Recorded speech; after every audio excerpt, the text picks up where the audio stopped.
Desa itu bernama Wono Asri, sebuah desa kecil yang terletak di kaki perbukitan, tidak jauh dari aliran sungai besar yang membelah tanah pertanian warga. Di pagi hari, kabut tipis sering menggantung di atas sawah yang menguning, seolah menyelimuti desa dengan selimut lembut. Burung-burung berkicau di antara pepohonan, ayam-ayam berkokok bersahut-sahutan, dan suara para petani yang mulai bekerja terdengar seperti irama kehidupan yang sederhana namun damai. Di salah satu rumah kecil berdinding papan dan beratap genteng tua, hiduplah sebuah keluarga Katolik yang dikenal baik oleh seluruh warga. Markus, istrinya Helena, dan dua anak mereka, Rico yang berusia 12 tahun dan Maya yang baru berusia 8 tahun. Markus adalah seorang pria berusia awal 40-an. Wajahnya keras karena bertahun-tahun bekerja di ladang, tapi tatapan matanya selalu hangat. Setiap pagi, sebelum matahari benar-benar tinggi, ia sudah bangun, mengambil cangkul dan topi capingnya, lalu berjalan kaki menuju sawah yang terletak beberapa ratus meter dari rumah.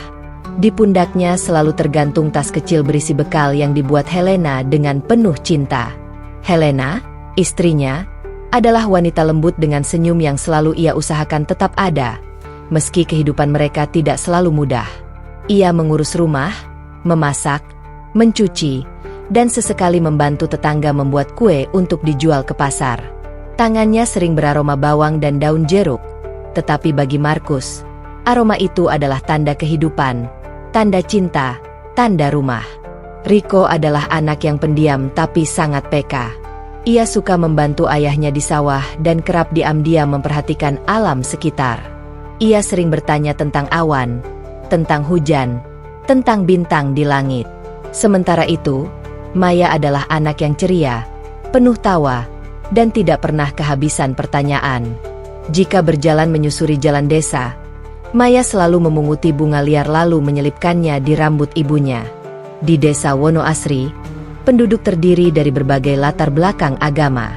Ada yang Muslim, ada yang Katolik, ada pula yang Protestan. Namun, tidak pernah ada perselisihan di antara mereka. Hari Minggu, Markus dan keluarganya pergi ke gereja kecil di timur desa, sementara di hari Jumat, azan berkumandang dari masjid yang berdiri di ujung jalan utama. Semua berjalan berdampingan dengan damai. Yang penting, kita semua manusia, kata Markus suatu sore kepada Rico sambil duduk di tepian sawah. Tuhan pasti suka jika kita hidup rukun. Rico mengangguk pelan. Ayah, masjid itu kenapa selalu ramai? Ya, kalau waktu maghrib. Karena mereka berdoa, seperti kita ke gereja, jawab Markus. Semua orang punya cara sendiri untuk mendekatkan diri pada Tuhan. Meski taat beribadah di gereja, Markus bukan orang yang fanatik buta. Ia selalu mengajarkan anak-anaknya tentang cinta kasih, tentang tidak membenci orang lain karena perbedaan. Itulah yang kelak membuat jalan hidup mereka berubah tanpa pernah mereka duga. Hari demi hari berlalu dengan tenang. Pagi diisi dengan kerja keras, siang dengan panas yang menyengat kulit, dan sore dengan kebersamaan. Helena sering duduk di teras rumah sambil menjahit baju-baju lama, agar bisa dipakai lebih lama oleh anak-anaknya. Rico biasanya belajar di meja kecil yang sudah mulai reot, sedangkan Maya bermain di halaman bersama anak-anak tetangga. Namun, beberapa hari terakhir, sesuatu terasa berbeda. Udara menjadi lebih pengap dari biasanya. Angin bertiup tidak beraturan. Di malam hari, anjing-anjing sering melolong panjang, membuat bulu kuduk Helena merinding. Bahkan ayam-ayam di kandang pun terlihat lebih gelisah, sering berkokok di tengah malam tanpa sebab yang jelas. Mas, kamu merasa ada yang aneh nggak sekarang? Tanya Helena suatu malam saat mereka berbaring di atas tikar pandan di ruang tengah. Entahlah, jawab Markus pelan. Mungkin cuma perasaanmu saja. Lena, kita terlalu capek akhir-akhir ini. Tapi aku benar-benar merasa tidak tenang, ucap Helena lirih, sambil mendekap Maya yang sudah tertidur di sampingnya. Markus memandang langit-langit rumah yang sudah penuh bercak lembab. Hatinya juga sebenarnya merasakan sesuatu yang sulit dijelaskan. Seperti bayangan gelap yang menggantung. Seperti firasat yang datang tanpa alasan. Keesokan paginya, ketika Markus sedang berjalan menuju sawah, ia melihat aliran sungai yang biasanya tenang kini mengalir lebih deras dan keruh. Beberapa batang kayu hanyut terbawa arus. Di kejauhan, awan hitam menggulung meski belum memasuki musim hujan. Di sawah, tetangganya yang bernama Pak Rahman, seorang pria muslim yang ramah, menghampirinya. "Markus, kau lihat sungai hari ini?" tanya Pak Rahman. "Iya, terlihat lebih deras dari biasanya," jawab Markus. "Aku sejak semalam merasa tidak enak. Tanah juga terasa seperti bergetar kecil," ucapnya sambil menatap tanah di bawah kakinya. Markus diam sejenak, mencoba mengingat kembali malam tadi. Lantai rumah memang sempat bergetar sangat pelan, hampir tak terasa. Saat itu ia mengira hanya angin. "Mungkin cuma alam sedang berubah," ujar Markus, mencoba menenangkan diri dan tetangganya. Namun, di dalam hatinya, kegelisahan mulai tumbuh seperti akar yang menyusup pelan-pelan. Siang hari itu, Helena menjemur pakaian di halaman. Angin mendadak berhembus lebih kencang, membuat jemuran bergoyang. Maya yang sedang bermain boneka di bawah pohon mangga, tiba-tiba menatap langit. "Ibu, langitnya marah, ya?" tanya Maya polos. Helena menatap ke atas. Awan hitam semakin pekat, menggumpal, seakan menekan bumi. "Tidak, Nak, mungkin mendung saja," ucap Helena, meski dadanya terasa semakin sesak. Rico, yang pulang dari sekolah, juga ikut memandang ke langit. "Tapi aneh, Bu, harusnya sekarang masih musim kemarau." Helena tidak menjawab. Ia hanya mengajarkan doa singkat kepada anak-anaknya sebelum mereka masuk ke dalam rumah. Sore itu, Markus pulang lebih cepat dari biasanya. Wajahnya tampak lebih serius. "Ada apa, Mas?" tanya Helena. "Aku merasa tidak enak hati. Tanah seperti tidak stabil. Beberapa orang di sawah juga merasakannya," jawab Markus. Mereka duduk bersama di ruang tengah. Tidak ada yang bicara. Hanya suara detak jam dinding yang mulai rusak terdengar pelan, mengisi keheningan. Di luar, angin menderu lebih kencang. Ranting-ranting pohon saling berbenturan. Langit berubah semakin gelap seperti menjelang malam. Padahal matahari belum tenggelam sepenuhnya. Maya merangkul ibunya. "Ibu, aku takut." Helena mengelus rambut putrinya. "Tidak apa-apa, Nak. Kita semua bersama di sini." Markus memandang wajah anak dan istrinya satu persatu. Untuk pertama kalinya, hatinya diliputi rasa takut yang begitu dalam. Namun, ia tidak ingin menunjukkan itu. Sebagai kepala keluarga, ia harus terlihat kuat. Tanpa sadar, Markus menoleh ke arah jendela yang menghadap jauh ke ujung desa, ke tempat berdirinya sebuah masjid kecil yang pucuk menaranya tampak dari kejauhan. Ia tidak tahu mengapa pandangannya tertuju ke sana. "Semoga Tuhan menjaga kita malam ini," gumamnya pelan, hampir tak terdengar. Dan di luar sana, angin semakin mengamuk. Tanah mulai bergetar halus, seperti napas panjang dari perut bumi yang tengah menahan amarahnya. Ketenangan desa Wonoasri perlahan menghilang. Malam turun di desa Wonoasri dengan cara yang tidak biasa. Biasanya, malam datang perlahan, membawa ketenangan setelah seharian beraktivitas. Namun, malam ini terasa berat, seolah menyimpan sesuatu yang tidak terlihat namun sangat nyata. Udara terasa menekan dada, dan angin bertiup lebih dingin dari biasanya, menyelinap melalui celah-celah dinding rumah Markus. Di dalam rumah kecil berdinding papan itu, Markus duduk bersandar di dinding sambil menatap lantai kayu di hadapannya. Helena duduk di dekat kompor yang sudah padam, memeluk Maya yang mulai terlelap karena kelelahan. Rico berbaring di sudut ruangan, namun matanya belum terpejam. Wajahnya menghadap langit-langit yang tampak gelap. "Mas," Helena memecah keheningan dengan suara lirih. Aku benar-benar merasa takut malam ini. Markus tidak langsung menjawab. Ia mendekatkan punggung ke dinding, lalu menarik napas dalam-dalam. Aku juga merasa ada yang tidak beres, katanya akhirnya. Tapi kalau kita panik, anak-anak bisa semakin takut. Kita harus tenang. Rico menoleh ke arah ayahnya. Ayah, kalau terjadi apa-apa, kita lari kemana? Pertanyaan itu menusuk hati Markus. Ia menatap putranya dengan penuh kasih, sekaligus kepedihan yang tersembunyi. Kalau ada apa-apa, kita tetap bersama. Ayah akan lindungi kalian. Helena menggenggam tangan suaminya. Aku percaya padamu. Namun, keyakinan itu diuji beberapa menit kemudian. Tiba-tiba, lantai rumah bergetar pelan. Mula-mula seperti langkah kaki besar yang berjalan di kejauhan. Getaran itu begitu halus hingga hampir tidak terasa. Tapi dalam hitungan detik, getaran itu berubah menjadi guncangan yang keras. Dinding rumah berdecit. Genteng-genteng mulai bergeser dan jatuh satu persatu. "Gempa!" teriak seseorang dari luar dengan suara panik. Jeritan itu seperti pemicu yang membuat bumi bergerak lebih liar. Rumah Markus berguncang hebat. Piring dan gelas berjatuhan dari rak, memecah dengan suara keras. Maya terbangun dan langsung menangis histeris. "Ibu! Ibu!" jeritnya sambil memeluk Helena erat-erat. "Tenang, Nak, tenang." Helena gemetar, berusaha berdiri sambil menggendong Maya. "Rico, cepat ke ayah!" teriak Markus sambil berusaha menjaga keseimbangan.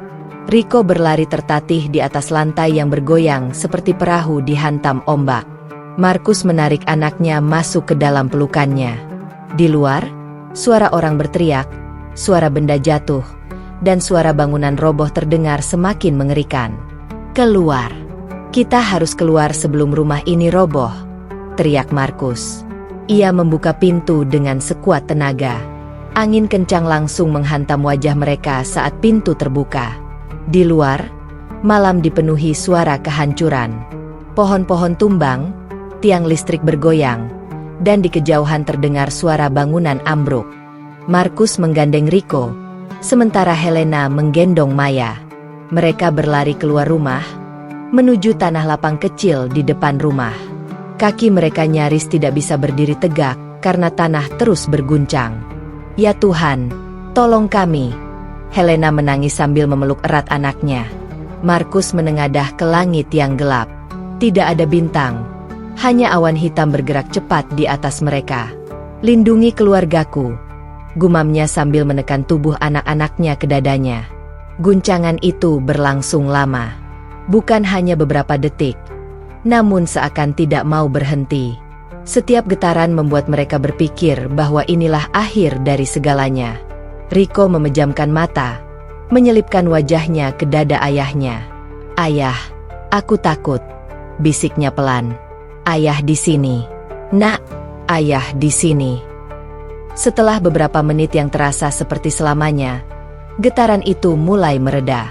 Namun tak lama kemudian, suara hujan turun dengan sangat deras. Hujan itu seakan ditumpahkan dari langit tanpa ampun.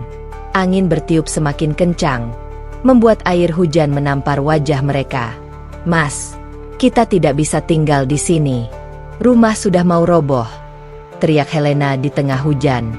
Markus menoleh dan melihat rumah mereka yang miring. Sebagian dindingnya telah runtuh. Jika mereka tetap berada di situ, sangat mungkin rumah itu akan roboh sepenuhnya. "Kita ke bukit kecil di belakang desa. Tempat itu lebih tinggi," kata Markus sambil menggandeng istrinya. Di tengah hujan deras dan kegelapan, mereka berjalan tertatih menuju bukit kecil yang selama ini hanya menjadi tempat anak-anak bermain. Jalanan sudah mulai dipenuhi air. Arus air deras mengalir dari berbagai arah, membawa lumpur, ranting, bahkan bangkai hewan. Banjir datang menyusul gempa. "Maya, pegang ibu erat-erat," ujar Helena sambil berusaha memeluk anaknya yang menggigil kedinginan. Rico memegang tangan ayahnya semakin erat. "Ayah, aku tidak mau mati." Markus menahan air mata. Kita tidak akan mati, Nak. Tuhan masih bersama kita. Dengan sisa tenaga, Markus memapah anak dan istrinya hingga akhirnya mereka berhasil mencapai puncak bukit kecil itu. Dari sana, mereka dapat melihat desa mereka yang mulai tenggelam dalam kegelapan dan air. Beberapa rumah hanyut terbawa arus.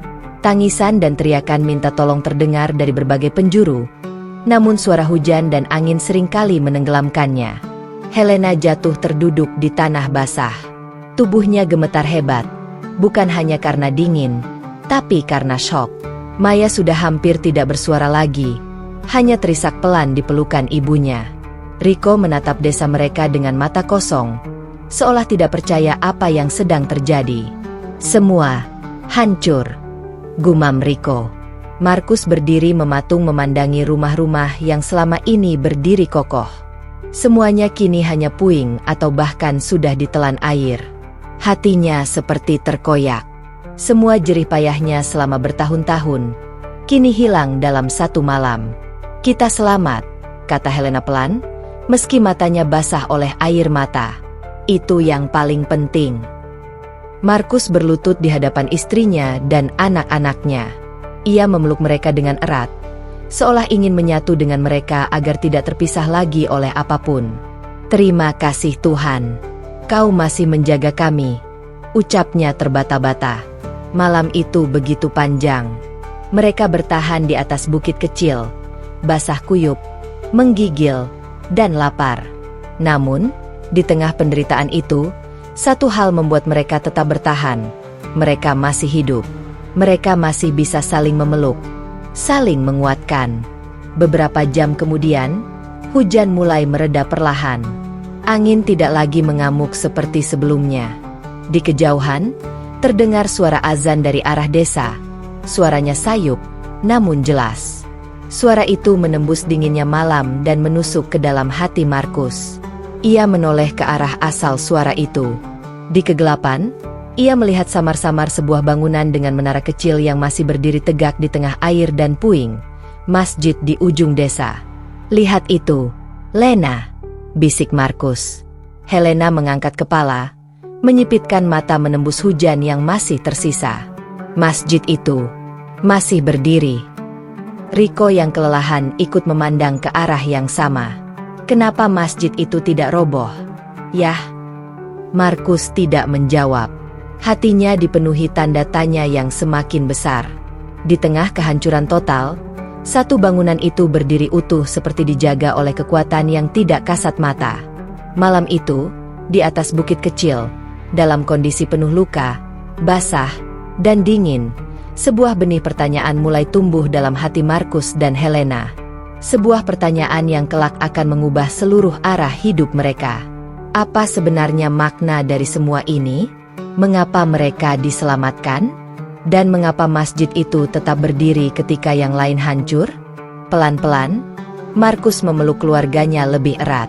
Besok pagi, katanya lirih, kita akan turun dan melihat semuanya dengan mata kepala kita sendiri.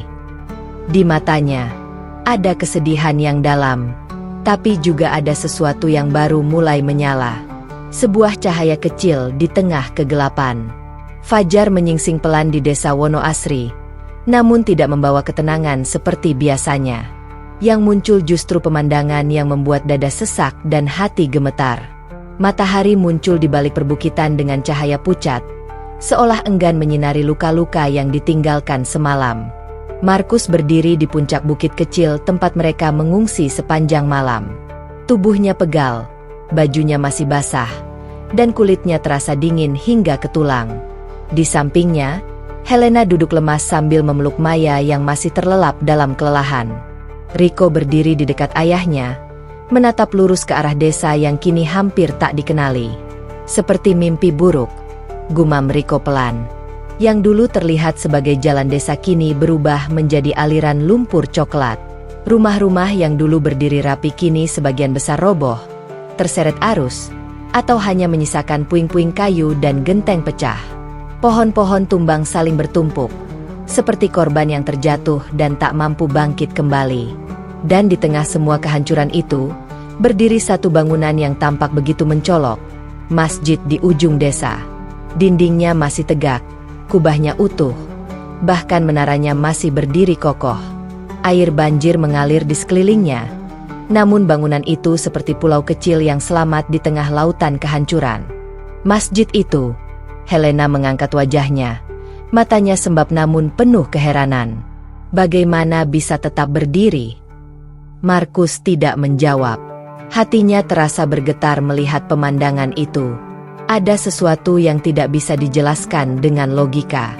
Dari semua bangunan di desa, mengapa justru rumah ibadah itu yang selamat? Yah, apa itu keajaiban? Tanya Riko lirih. Entahlah, nak, jawab Markus pelan. Mungkin Tuhan ingin menunjukkan sesuatu kepada kita. Mereka memutuskan untuk turun ke desa.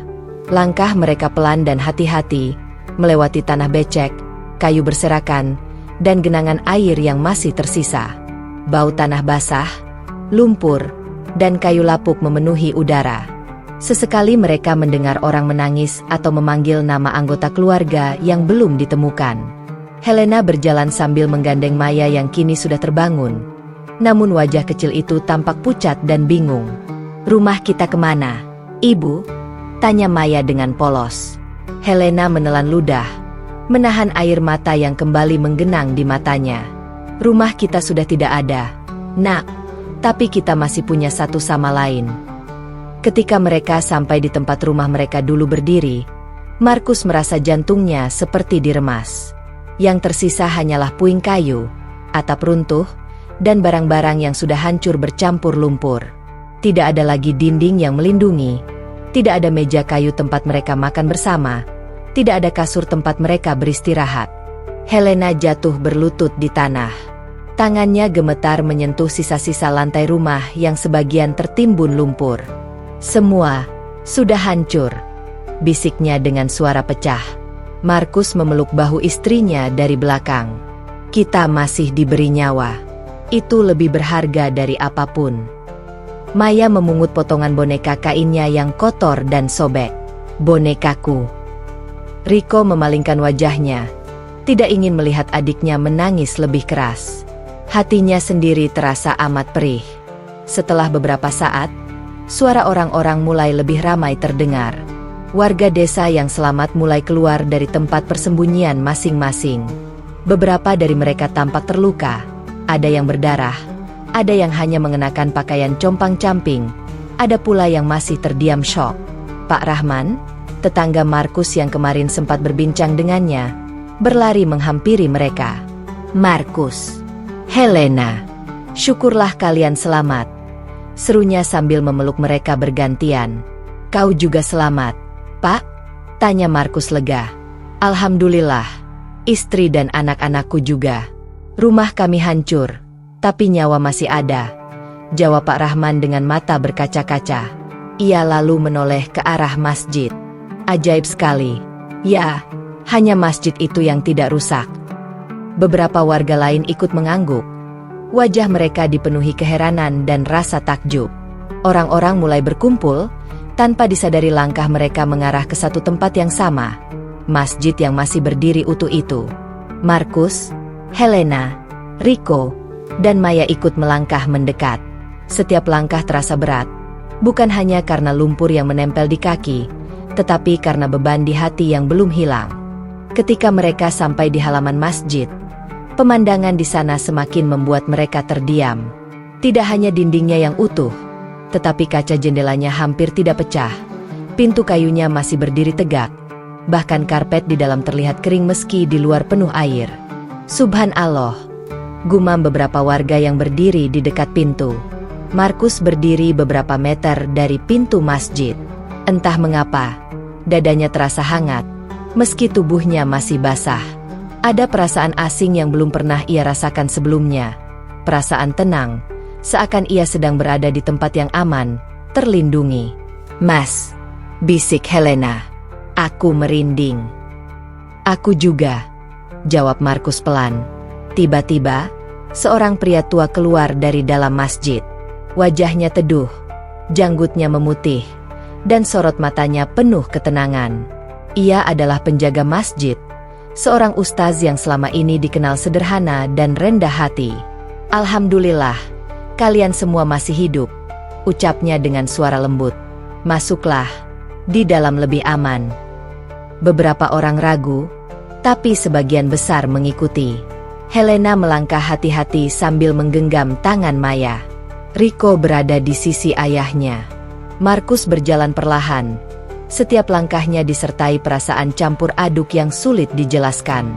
Begitu memasuki masjid, suasana berbeda langsung terasa.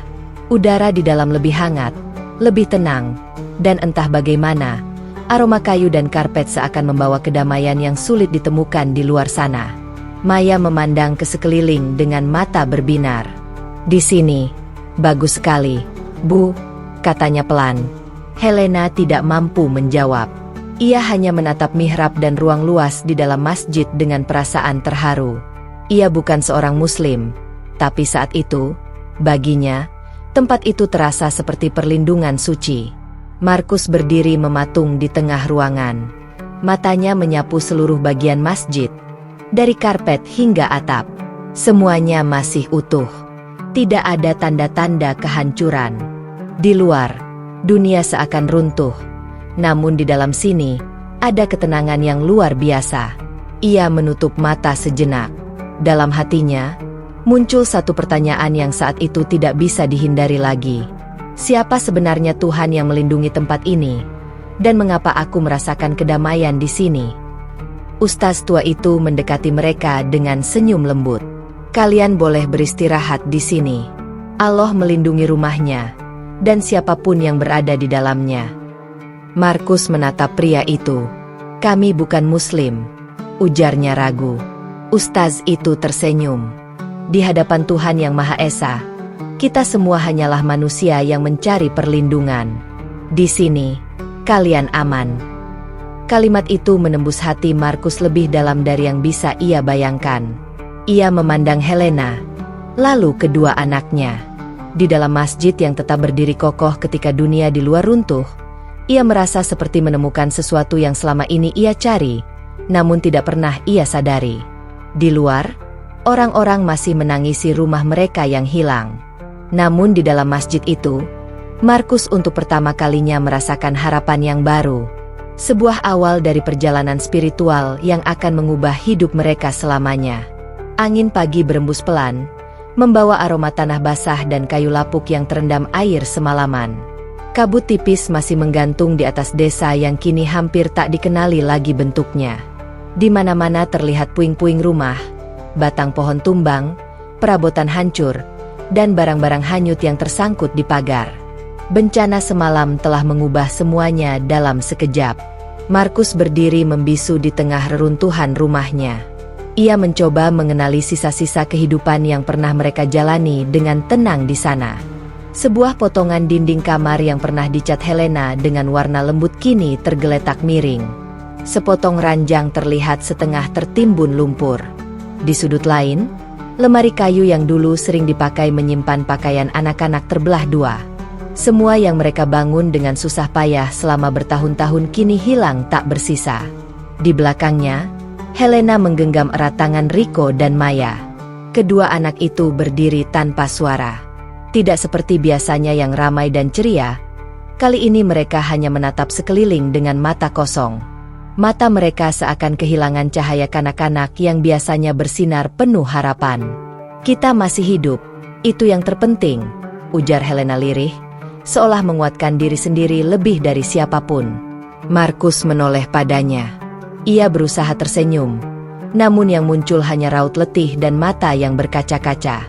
"Iya, kita masih diberi hidup." Namun di dalam hatinya, ia bertanya-tanya, kenapa? Kenapa mereka selamat? Kenapa begitu banyak yang hancur di sekitar? Tetapi mereka masih bisa berdiri di sana, meski tanpa apa-apa. Tak lama kemudian, suara-suara mulai terdengar dari kejauhan. Suara langkah kaki, suara orang memanggil, dan juga suara tangis bercampur dengan panggilan nama-nama orang yang dicari. Dari arah masjid yang semalam begitu utuh di tengah amukan alam, terlihat beberapa orang berjalan ke arah desa. Mereka membawa karung berisi bahan makanan, selimut, tikar, dan air minum. "Assalamualaikum, ada yang selamat di sini," teriak seorang pria paruh-baya. Markus menoleh, kaget mendengar sapaan itu ditujukan kepada mereka. Kami di sini. Kami selamat," jawabnya pelan. Beberapa orang mendekat.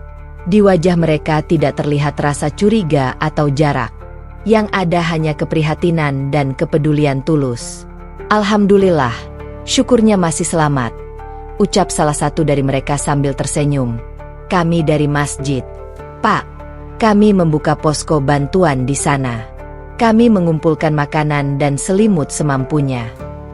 Seorang ibu mendekati Helena dan langsung memeluk pundaknya dengan lembut. "Ibu tidak apa-apa?" tanyanya penuh perhatian. "Anak-anak bagaimana?" Helena tak kuasa membalas. Air mata yang sejak tadi ia tahan akhirnya jatuh berlinang.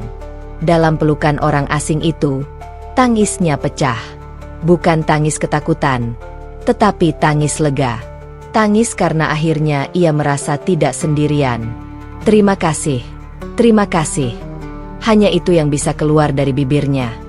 Rico dan Maya juga terdiam ketika seorang pemuda memberikan sebotol air minum dan sepotong roti kepada mereka.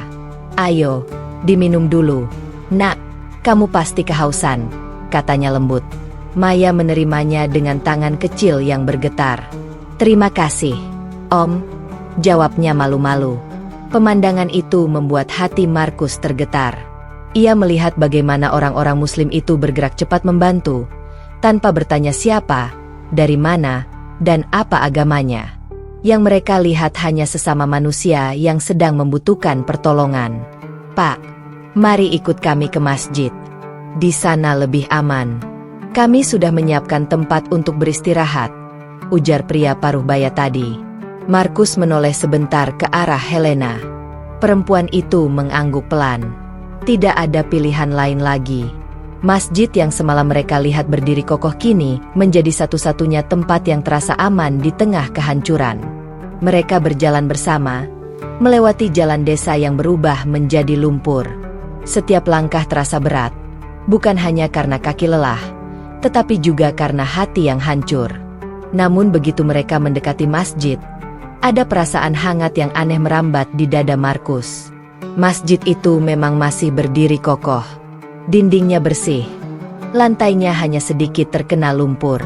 Di dalamnya sudah ada beberapa orang yang duduk beralaskan tikar. Ada yang luka ringan, ada yang menangis kehilangan keluarga, tetapi semuanya saling menguatkan. Seorang ustaz yang berada di sana menyambut mereka dengan ramah. "Silakan masuk, Pak, Bu. Anggap saja ini rumah sendiri. Semua yang ada di sini adalah saudara." Kalimat itu terdengar begitu sederhana, namun menghunjam dalam ke hati Markus. "Terima kasih. Kami tidak tahu harus berkata apa lagi," jawab Markus dengan suara bergetar. "Tidak perlu banyak kata. Allah yang menggerakkan hati kami untuk saling membantu," jawab ustaz itu pelan, lalu membantu menggelar tikar untuk mereka beristirahat. Helena duduk dan langsung memeluk kedua anaknya. Rico bersandar di bahunya, sementara Maya tidak melepaskan tangan ibunya. Rasa aman yang semalam tidak mereka rasakan kini perlahan mulai kembali. Beberapa ibu-ibu Muslim mendekati mereka, memberikan makanan hangat berupa bubur dan teh. Helena hampir tak percaya, di tengah bencana yang begitu besar, masih ada kehangatan seperti ini. "Silakan dimakan dulu, Bu, biar ada tenaga," kata seorang ibu berjilbab coklat sambil tersenyum. "Terima kasih, Bu. Kalian semua sangat baik," ucap Helena haru. "Ini sudah jadi kewajiban kami. Kalau bukan kita yang saling bantu, lalu siapa lagi?" Di sudut ruangan, suara tangis anak kecil terdengar. Seorang ibu menggendongnya dan terus membisikkan kalimat-kalimat yang menenangkan. Sementara itu, beberapa pemuda lain sibuk keluar masuk membawa barang-barang bantuan seadanya. Markus memperhatikan semua itu dalam diam. Ada sesuatu yang mulai tumbuh dalam hatinya. Sebuah rasa kagum yang dalam, bukan hanya pada bangunan masjid yang selamat, tetapi pada manusia-manusia di dalamnya. Ia teringat bagaimana banyak orang selama ini membicarakan perbedaan agama seakan menjadi tembok tinggi yang tak mungkin ditembus. Namun yang ia lihat saat ini justru sebaliknya. Di sini tidak ada perbedaan. Yang ada hanya rasa kemanusiaan yang begitu kuat. Rico menatap sekeliling dengan rasa ingin tahu. "Papa, kenapa mereka baik sekali sama kita?" tanyanya lirih. Markus menunduk menatap anaknya. "Entahlah, Nak, mungkin karena mereka punya hati yang besar." Maya menggenggam tangan ibunya dengan lembut. "Mama, aku suka di sini. Rasanya hangat," ucapnya polos.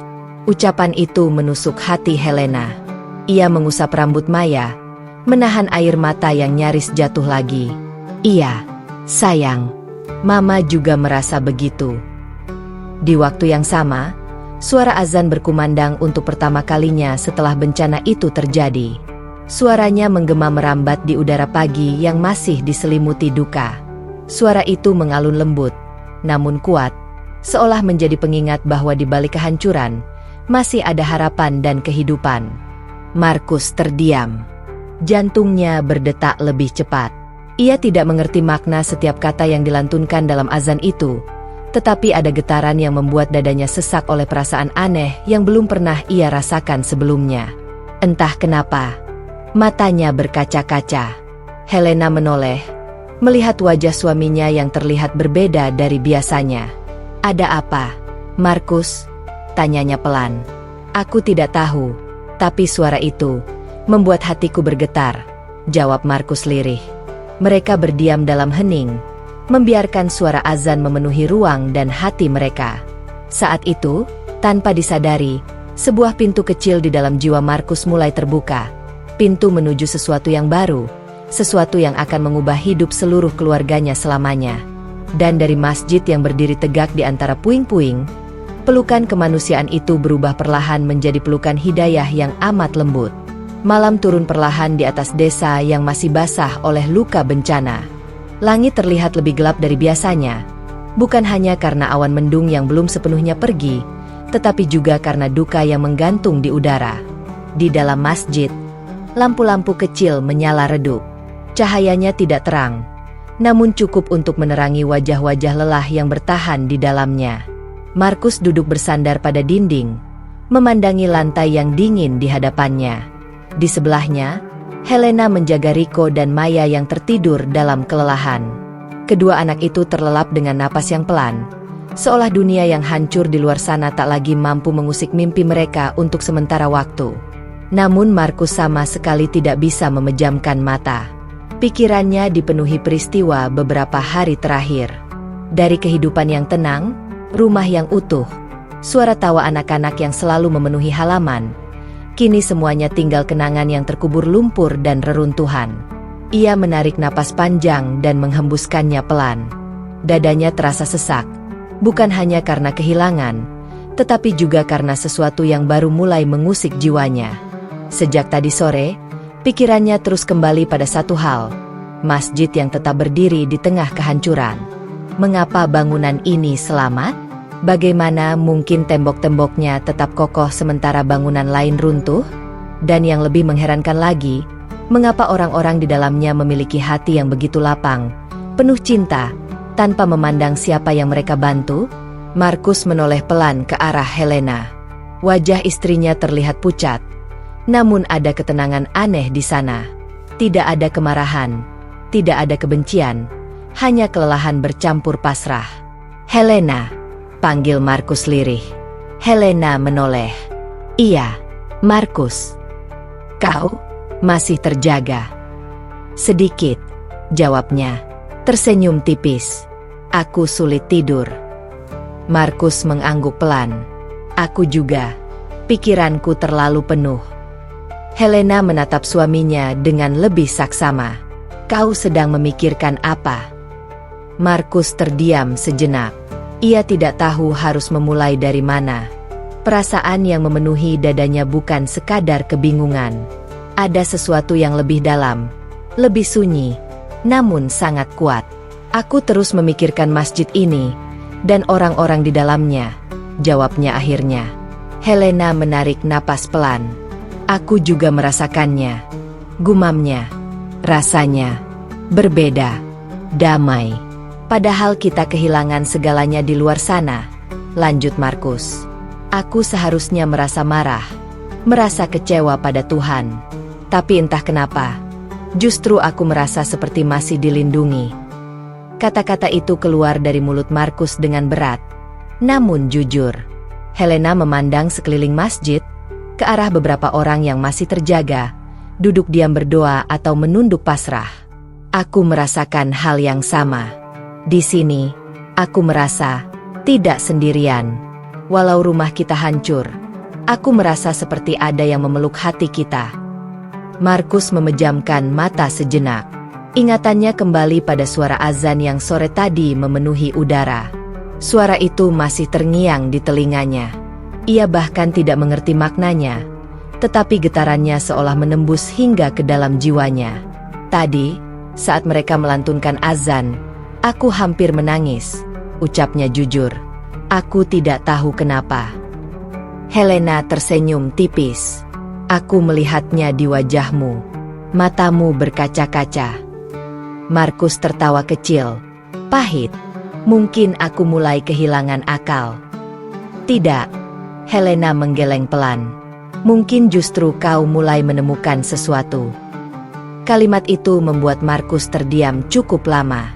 Di sudut ruangan, seorang ustaz tua duduk sendiri sambil membaca pelan dari sebuah kitab kecil.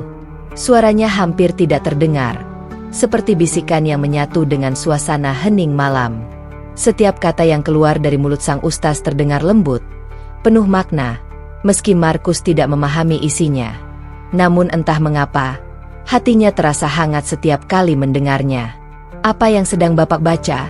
Tanya Markus pelan, tanpa sadar suaranya sedikit lebih keras dari yang ia duga. Ustaz itu mengangkat wajahnya dan tersenyum ramah. Hanya beberapa ayat untuk menenangkan hati. Nak, apakah ayat itu berbicara tentang bencana?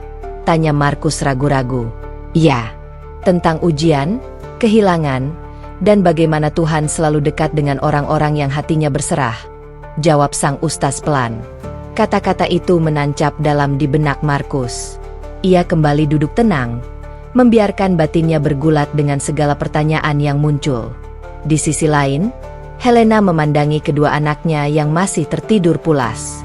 Wajah mereka terlihat begitu polos, begitu bersih, begitu penuh harapan meski dunia mereka baru saja runtuh. Markus, Helena berbisik, suaranya hampir tak terdengar. Aku hanya ingin satu hal, agar anak-anak kita tumbuh dalam kedamaian. Markus menoleh cepat. Aku juga. Apapun yang terjadi nanti, aku ingin mereka punya harapan. Bukan hanya bertahan hidup, tapi benar-benar hidup. Helena menarik selimut lebih rapat ke tubuh Rico dan Maya. Entah mengapa, aku merasa di tempat ini ada harapan itu, ucapnya pelan. Markus memandang dinding masjid yang kokoh. Jarinya menyentuh lantai dingin di bawahnya. Ia mengetuk-ngetuk pelan, seolah ingin memastikan semua ini nyata. Kalau saja orang-orang di luar sana tahu apa yang aku rasakan saat ini, mereka mungkin tidak akan percaya, katanya lirih. Aku, Markus, yang selama ini berjalan pada iman yang kupercaya, kini merasa ada suara lain memanggilku dengan lembut, tanpa memaksa. Helena menggenggam tangan suaminya. Aku mengerti kau bingung. Aku pun merasakannya. Ini bukan tentang berpindah, Markus. Ini tentang mencari kebenaran dalam ketulusan. Di luar masjid, hujan gerimis mulai turun pelan. Suaranya mengetuk atap seperti nyanyian kesedihan yang sendu. Namun di dalam, keheningan terasa begitu damai, seakan segala kepedihan diarahkan untuk berubah menjadi kekuatan. Markus menengadah, menatap langit-langit masjid yang tenang. Jika Tuhan benar-benar ada di segala tempat, bisiknya dalam hati, maka pasti Dia sedang berbicara kepadaku sekarang, dan aku harus cukup berani untuk mendengarkannya. Helena memejamkan mata, berdoa dengan caranya sendiri. Bukan tentang agama, bukan tentang simbol atau tata cara, tapi tentang ketulusan hati seorang ibu yang hanya menginginkan keselamatan bagi keluarganya. Waktu berjalan pelan. Di tengah kehancuran desa, di antara dinding masjid yang masih berdiri, Markus dan Helena tenggelam dalam pergolakan batin yang paling dalam sepanjang hidup mereka. Malam itu, untuk pertama kalinya, mereka tidak hanya memikirkan bagaimana cara bertahan hidup, tetapi juga bagaimana cara menemukan arti hidup yang sesungguhnya.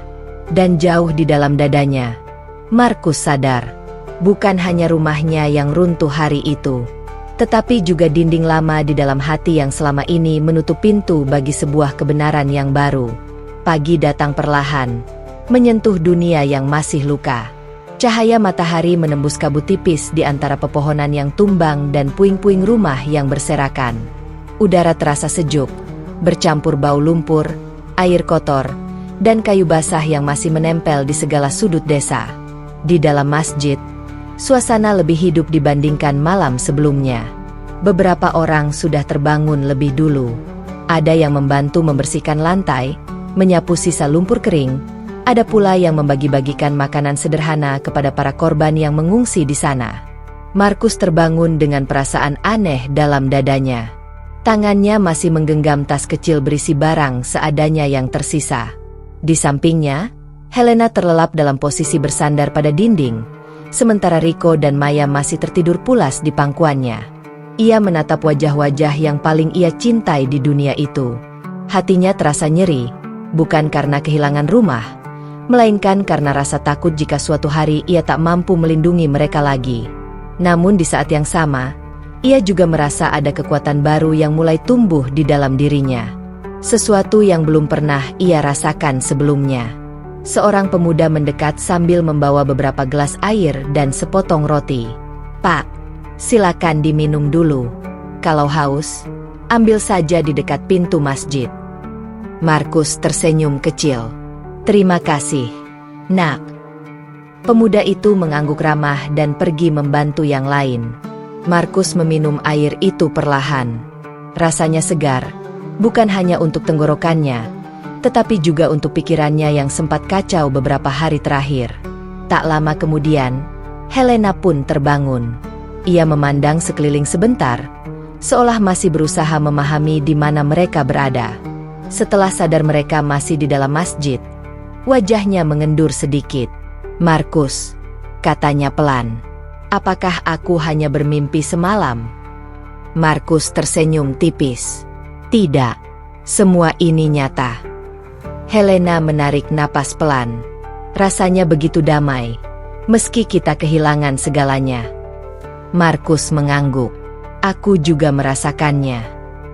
Rico dan Maya mulai menggeliat. Mata mereka perlahan terbuka. Maya langsung memeluk ibunya begitu melihat Helena terjaga. "Mama, aku bermimpi buruk tadi malam," katanya dengan suara lemah. Helena mengusap rambut Maya dengan lembut. "Semua sudah baik-baik saja, sayang." Rico duduk dan memandang sekeliling. "Kita masih ada di masjid ya, Papa?" "Iya, Nak. Di sini kita aman," jawab Markus sambil tersenyum. Tidak lama kemudian, seorang ustaz yang kemarin mereka temui mendekat dengan langkah pelan. Wajahnya teduh dan penuh ketulusan. "Selamat pagi," ucapnya lembut. "Bagaimana kabarnya hari ini?" "Lebih baik," jawab Markus jujur. "Terima kasih untuk semuanya." Ustaz itu tersenyum kecil. "Ini bukan apa-apa, Nak. Bencana mengajarkan kita satu hal. Kita semua saudara." Ia lalu duduk tidak jauh dari Markus dan keluarganya, menjaga jarak yang sopan. Tidak ada nada menggurui dalam suaranya. Hanya kehangatan seorang manusia yang peduli terhadap manusia lainnya. "Semalam aku melihat Bapak termenung cukup lama," kata sang ustaz pelan. "Apakah pikiran Bapak masih terasa berat?" Markus terdiam sejenak. Ia menatap lantai masjid, lalu mengangkat wajahnya kembali. "Jujur, iya," jawabnya. "Banyak hal yang berkecamuk di dalam diri saya. Saya melihat masjid ini masih berdiri, melihat bagaimana kalian menolong tanpa pamrih, tanpa bertanya siapa kami, dan saya terus bertanya-tanya, mengapa?" Ustaz itu mengangguk perlahan. "Kadang, Tuhan berbicara tidak melalui suara yang keras, tapi melalui peristiwa, melalui tangan-tangan yang menolong, melalui ketenangan di tengah badai. Helena menatap Markus. Ada sesuatu di wajah suaminya yang belum pernah ia lihat sebelumnya. Kerendahan hati yang lebih dalam, bukan sebagai pria yang selalu memegang kendali, tetapi sebagai manusia yang sedang mencari jawaban. Saya dibesarkan dalam gereja, lanjut Markus. Saya diajarkan tentang kasih. Tapi di tempat ini, saya benar-benar melihat kasih itu hidup, nyata di depan mata saya. Ustaz itu tersenyum. Islam pun mengajarkan kasih, Pak. Bukan hanya kepada sesama muslim, tapi kepada seluruh manusia. Apakah dunia selalu seperti ini di mata kalian? Tanya Markus pelan, penuh penerimaan. Tidak selalu, jawabnya jujur. Manusia tetap manusia. Tapi kami diajarkan untuk berusaha menjadi sumber kebaikan, bahkan di saat paling gelap. Kata-kata itu menyentuh hati Helena. Matanya berkaca-kaca saat melihat orang-orang di sekitar masjid sibuk membantu sesama. Tidak satupun dari mereka bertanya apa agama kami, ucap Helena lirih. Mereka hanya bertanya apakah kami baik-baik saja. Karena di hadapan penderitaan, semua label runtuh, jawab sang ustaz lembut. Yang tersisa hanya manusia dan hatinya.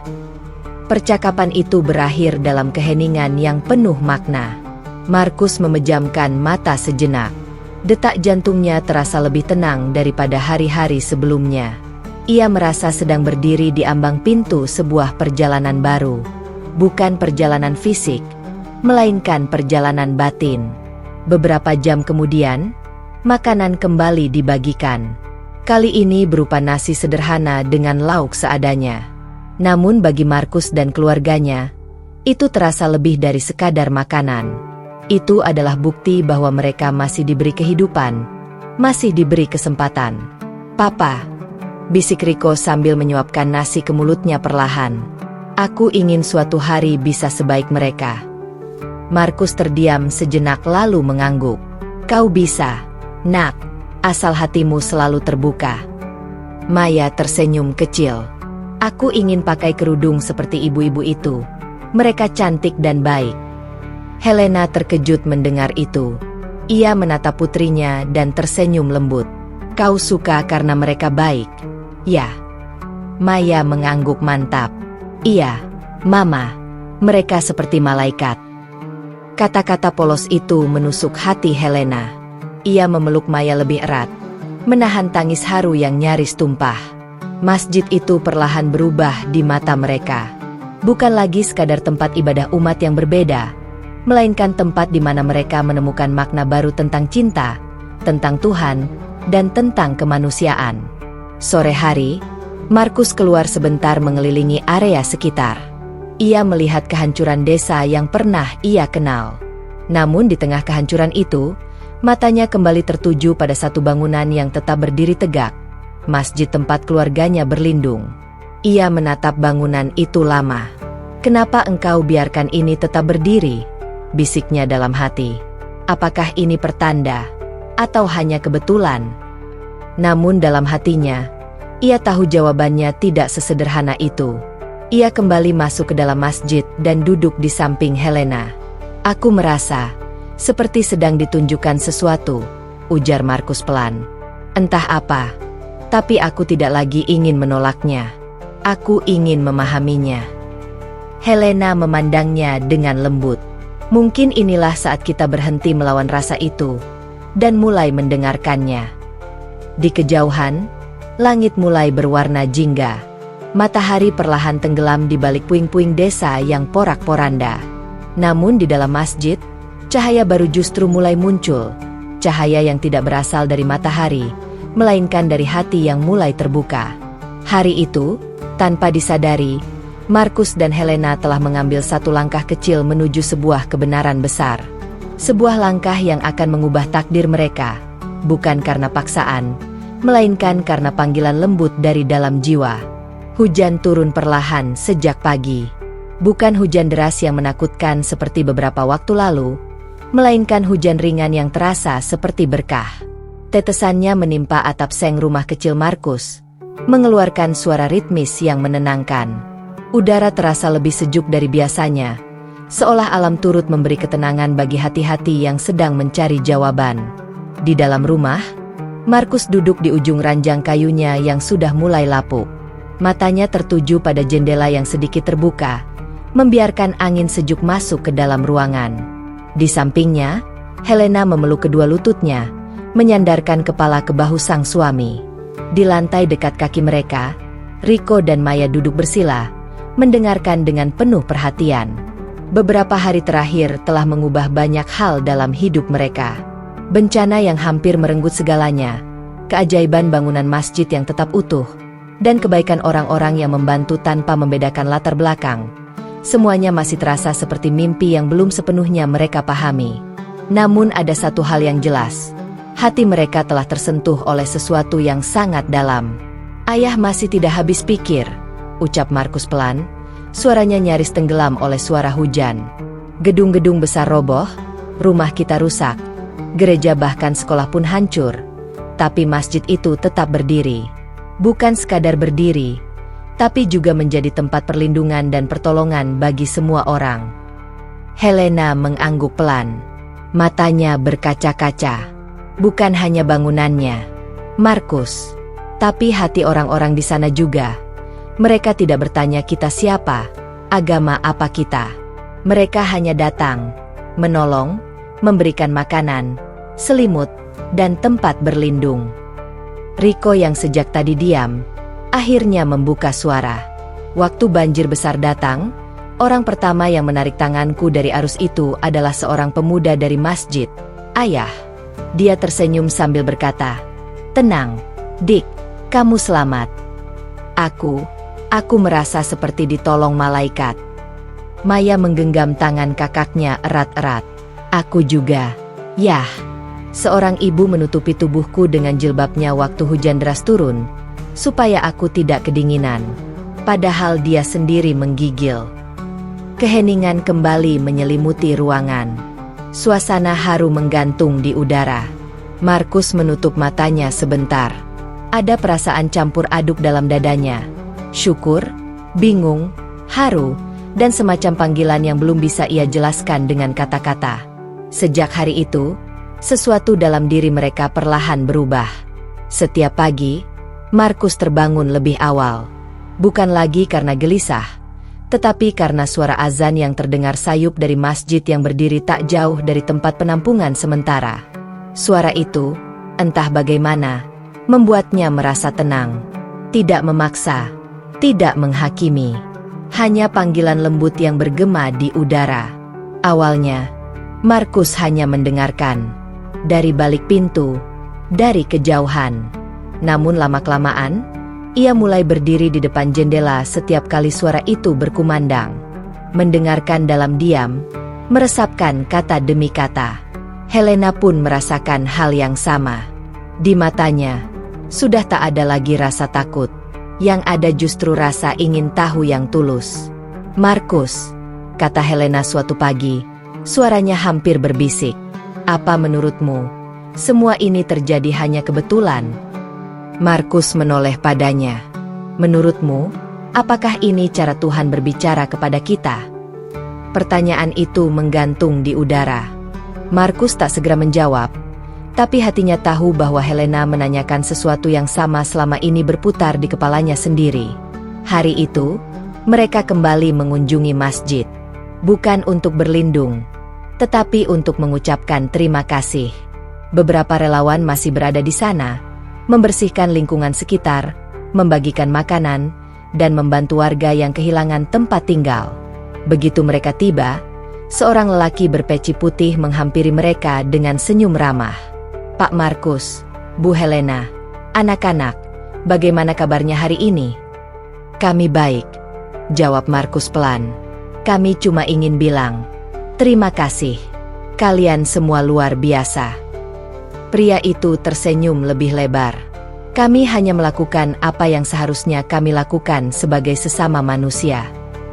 Jawaban sederhana itu menusuk hati Markus lebih dalam dari yang ia duga. Mereka lalu duduk di halaman masjid yang bersih, di bawah pohon besar yang selamat dari terpaan badai. Angin berembus lembut, mengibaskan dedaunan yang tersisa. Di tempat itu, Markus merasakan ketenangan yang belum pernah ia rasakan sebelumnya. "Ayah," bisik Maya pelan sambil memegang tangannya. "Aku merasa damai di sini." Riko mengangguk. "Aku juga. Yah, rasanya seperti kita dipeluk, tapi tak terlihat." Markus menelan ludah. Matanya menatap bangunan masjid yang masih berdiri kokoh. "Tidak, ini bukan lagi soal bangunan. Ini tentang makna yang jauh lebih dalam." Beberapa hari kemudian, seorang ustaz datang ke posko bantuan tidak jauh dari tempat mereka tinggal. Dengan bahasa yang lembut, ia menyampaikan penguatan kepada para korban bencana. Ia tidak berbicara tentang agama tertentu, tidak juga mengajak pindah keyakinan. Yang ia sampaikan hanyalah tentang harapan, kesabaran, dan keyakinan bahwa setelah kesulitan pasti ada kemudahan. Kalimat-kalimat itu menyentuh hati Markus dan Helena tanpa terasa. Selesai acara, Markus menghampirinya dengan ragu. "Ustaz," katanya pelan, "kami bukan Muslim. Tapi entah mengapa, saya merasa semua yang terjadi ini seperti sebuah panggilan. Tapi saya bingung. Saya takut juga." Ustaz itu tersenyum tenang. "Pak Markus, iman adalah perjalanan hati. Tidak ada paksaan. Tidak ada terburu-buru. Hanya kejujuran pada diri sendiri dan pada Tuhan. Jika hari ini hati Bapak hanya ingin mencari tahu, itu sudah cukup." Helena memegang tangan suaminya erat-erat. Matanya berkaca-kaca. "Kami hanya ingin menemukan kedamaian," katanya lirih. "Kalau begitu, carilah dengan hati yang lapang," jawab ustaz itu. "Tuhan Maha mengetahui." Malam itu, di rumah yang masih dalam perbaikan, keluarga kecil itu kembali berkumpul. Di tengah keadaan yang serba terbatas, mereka justru merasa lebih dekat satu sama lain dari sebelumnya. Markus menatap wajah istri dan anak-anaknya satu persatu. Ia melihat bukan hanya rasa lelah, tapi juga pancaran harapan. "Apapun jalan yang akan kita pilih nanti," ucapnya perlahan, "Ayah ingin kalian tahu satu hal. Ayah ingin kita melangkah karena cinta dan ketenangan, bukan karena takut atau terpaksa." Helena mengangguk penuh haru. "Aku bersamamu, Markus. Kemanapun langkah ini membawa kita." Riko dan Maya saling berpandang, lalu tersenyum kecil. "Kami juga, Ayah, Ibu." Di luar sana, hujan sudah reda. Langit perlahan membuka diri, memperlihatkan sedikit cahaya bintang yang mulai bermunculan. Angin lembut berhembus, membawa aroma tanah basah yang segar. Di dalam hati mereka, untuk pertama kalinya setelah semua bencana yang menghantam, tumbuh keyakinan baru, bahwa hidup memang bisa hancur dalam sekejap, tapi dari reruntuhan itulah, sebuah cahaya baru bisa tumbuh. Dan malam itu, tanpa mereka sadari, mereka telah mengambil satu langkah penting menuju babak kehidupan yang baru.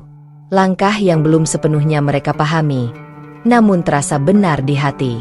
Pagi itu, matahari terbit dengan cahaya lembut yang menyelinap masuk melalui celah-celah dinding rumah Markus yang masih belum sepenuhnya diperbaiki. Udara pagi terasa lebih segar dari biasanya, seolah alam ikut menyambut sesuatu yang besar yang akan terjadi dalam hidup mereka.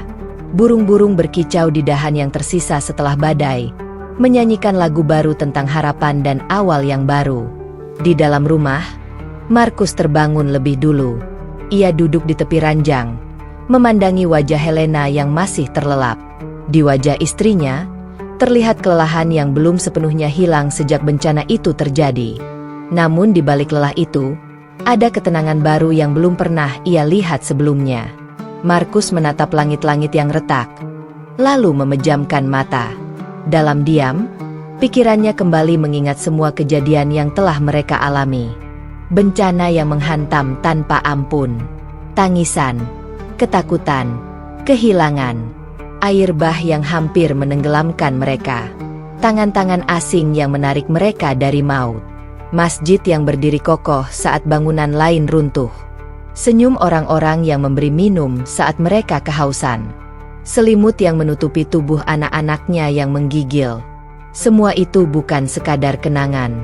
Itu seperti rangkaian isyarat yang perlahan membentuk jalan baru di depan hidupnya. Tak lama kemudian, Helena terbangun. Matanya langsung bertemu dengan tatapan Markus. "Sejak pagi kamu sudah melamun?"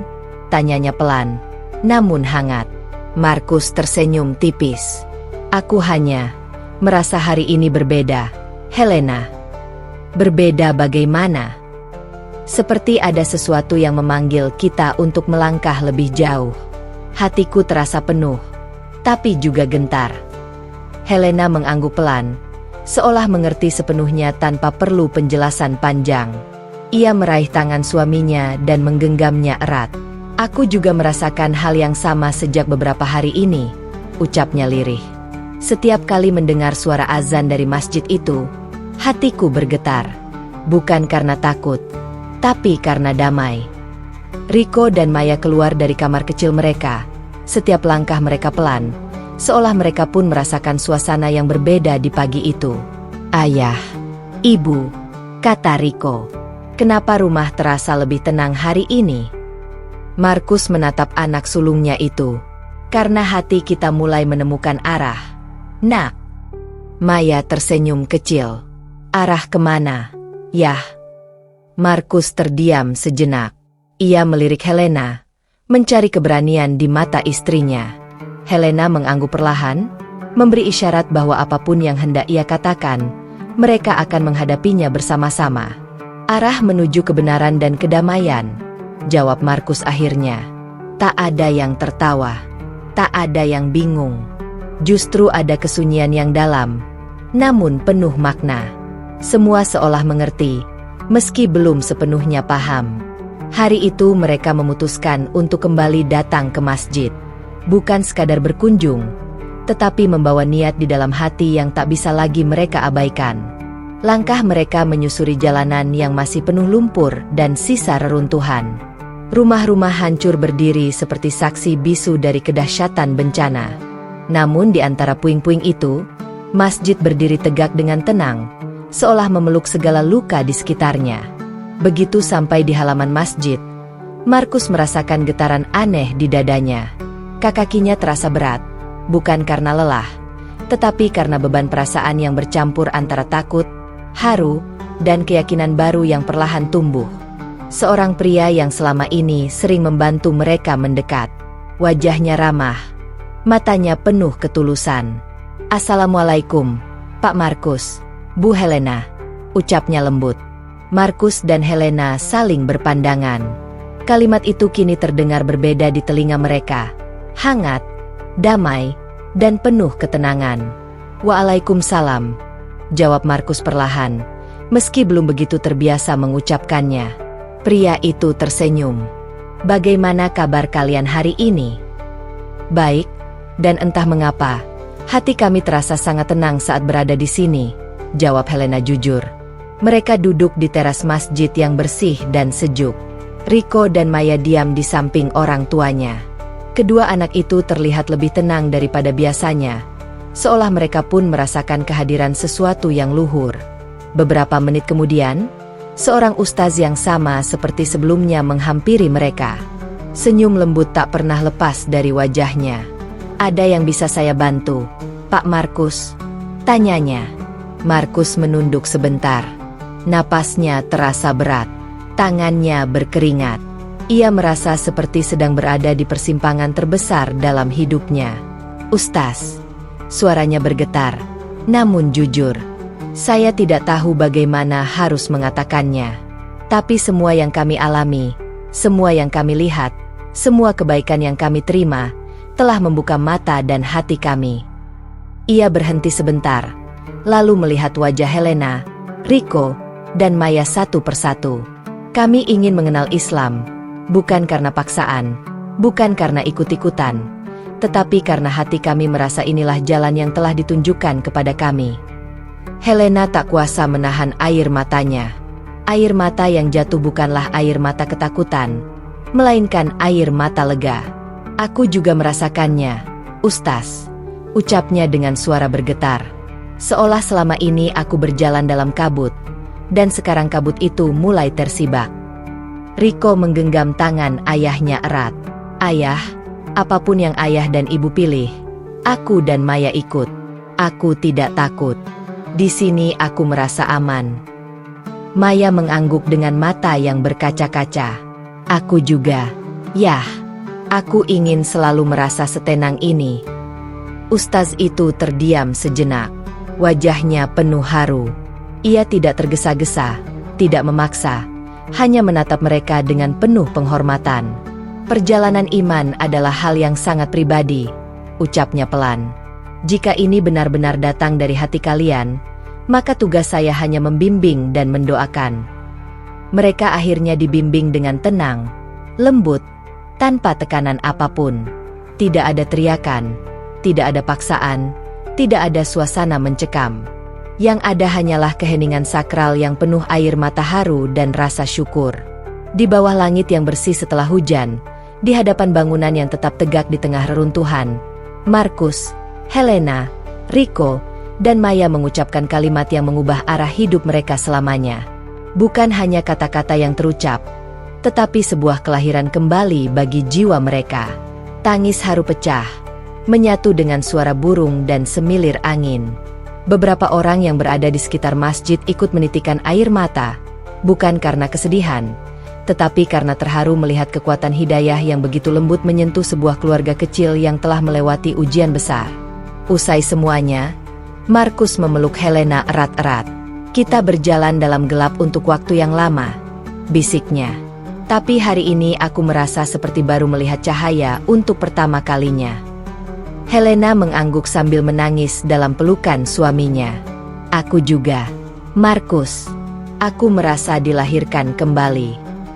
Rico dan Maya memeluk kaki orang tua mereka, menyatukan diri dalam lingkaran cinta dan iman yang baru. Hari itu, tidak ada yang berubah secara kasat mata pada dunia. Rumah masih rusak, jalan masih berlubang, bekas lumpur masih ada di mana-mana. Namun di dalam hati mereka, sebuah dunia baru telah terbentuk. Dunia yang lebih damai, lebih terang, lebih penuh harapan. Dan di antara penderitaan yang pernah hampir menghancurkan mereka, kini tumbuh sebuah keyakinan bahwa Tuhan tidak pernah benar-benar meninggalkan hambanya, bahkan di saat paling gelap sekalipun. Dia hanya sedang mempersiapkan sebuah cahaya yang lebih indah di akhir perjalanan.